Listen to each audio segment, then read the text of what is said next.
Muli sa isang international science competition ng 3 kabataang Pinoy. At bilang bahagi ng kanilang premyo, ipinangalan sa kanila ang 3 planeta. May report si Maris Umali. Ito ang solar tracking Arduino-rooted PV panels. In short, level-up version ng ordinaryong solar panels na kayang sumara kapag umuulan at kayang sumunod sa direksyon ng araw.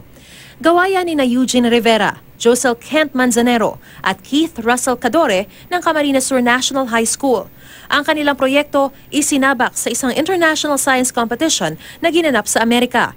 Kabado raw sila noong una dahil sophisticated ang entry ng kanilang mga kalaban. May mga kalaban po talaga kami na advanced manufacturing technique na po yung ginamit. Naisip rin namin na kahit papano, mayroon po tayong ilalaban. Kahit ganito lang yung materials natin, yung materials na nagamit namin, we did our best para po magawa yung kung ano talaga yung nasa goal po namin. Pero na-impress daw ang hurado sa paggamit nila ng recycled materials. Kaya ang resulta, second place sila sa kompetisyon. At hindi lang trophy at cash prize ang kanilang premyo. Ipinangalan din sa kanila ang 3 maliliit na planeta. Very honored po and overwhelmed po ang feel po namin ngayon.